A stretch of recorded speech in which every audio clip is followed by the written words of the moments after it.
وہ اللہ کی عبادت کے لیے۔ ہماری تخلیق کا مقصد کیا ہے؟ قرآن نے اسے واضح کر دیا، وَمَا خَلَقْتُ الْجِنَّ وَالْإِنسَ إِلَّا لِيَعْبُدُونَ، کہ انسانوں اور جنوں کی جو تخلیق ہے وہ اللہ کی عبادت کے لیے ہے۔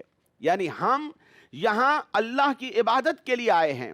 ہمارے آنے کا جو مقصد ہے، یعنی ہمارا جو مقصد حیات ہے، ہماری زندگی کا جو مقصد ہے، قرآن نے اسے واضح کر دیا ہے۔ وہ کس لیے ہے؟ اللہ کی عبادت کے لیے۔ ایک حدیث مبارک ہے، نبی رحمت صلی اللہ علیہ وسلم نے یہ ارشاد فرمایا کہ اللہ تبارک و تعالی حدیث قدسی میں ارشاد فرماتا ہے کہ تم میری عبادت کے لیے اپنے آپ کو فارغ کر لو۔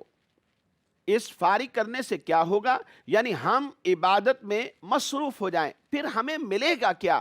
فرمایا کہ تمہارے لیے تمہارے مال میں کشادگی ہو جائے گی اور تنگ دستی کے دروازے تمہارے لیے کلوز ہو جائیں گے۔ یعنی اب پھر تمہارے گھروں میں تنگ دستی نہیں آئے گی۔ اگر تم اللہ کی عبادت کرتے ہو، گویا کہ تنگ دستیاں دور ہو جائیں گی اور تمہارے پاس کشادگی ہو جائے گی، مال اللہ کی طرف سے آئے گا اور اس مال میں برکت بھی ہوگی۔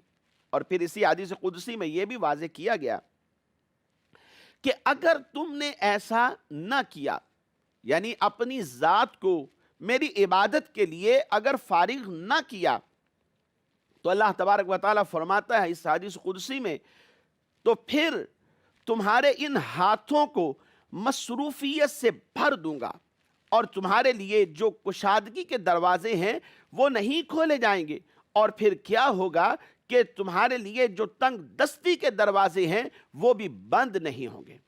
آپ خود غور کیجئے، انسان کے دنیا کے کام دھندے ختم کہاں ہوتے ہیں؟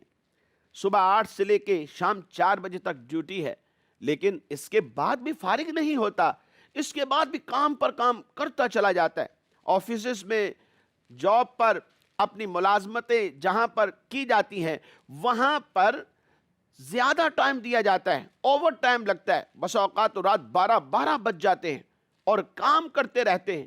کیوں؟ حضرت نماز تو پڑھتے نہیں، اللہ کی عبادت تو کرتے نہیں۔ رب تبارک و تعالی نے ان کے ہاتھوں کو مصروفیت سے بھر دیا ہے، انہیں پتہ ہی نہیں چلتا، نماز کا وقت گزر جاتا ہے۔ 4 بجے تک ڈیوٹی تھی، 5 بج گئے، 6 بج گئے، 7 بج گئے، کام کرتے چلے جا رہے۔ اچانک جب گھڑیال کی طرف نظر اٹھتی ہے، ٹائم دیکھتے ہیں، موبائل چیک کرتے، ارے اتنا ٹائم ہو گیا، 3 گھنٹے اوپر، 2 گھنٹے اوپر۔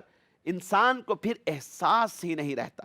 اور جو عبادت کرنے والے ہیں، اللہ ان کے لیے راستے آسان فرما دیتا ہے۔ ادھر مؤذن ندا کرتا ہے، حی علی الصلاح، حی علی الفلاح، آؤ نماز کی طرف آ جاؤ، آؤ فلاح اور کامرانی، کیونکہ ہر انسان کا مقصد فلاح اور کامرانی کا حصول ہے۔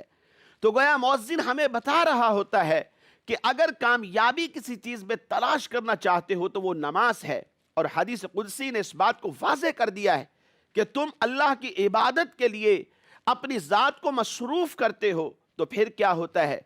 رزق ملتا ہے، کشادگی آتی ہے، مال ملتا ہے، اور اس مال میں برکت بھی ہوتی ہے۔ تو مقصد حیات ہمارا کیا ہے؟ اس بات کو واضح کر دیا گیا کہ وَمَا خَلَقْتُ الْجِنَّ وَالْإِنسَ إِلَّا لِيَعْبُدُونَ، کہ انسان اور جنوں کو ہم نے پیدا کیا، مقصد کیا ہے؟ اللہ کی عبادت کریں۔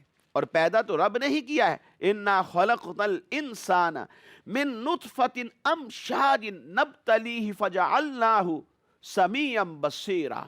اللہ تبارک و تعالیٰ نے یہ بھی واضح فرمایا کہ ہم نے ملے جلے پانی سے انسان کی تخلیق کی ہے اور اسے سمیع و بصیر بنا دیا ہے۔ اِنَّا هَدَيْنَاهُ السَّبِيلَ، اور اسے بھلائی کا جو راستہ ہے، جو سیدھا راستہ ہے، وہ بھی ہم نے عطا کیا ہے۔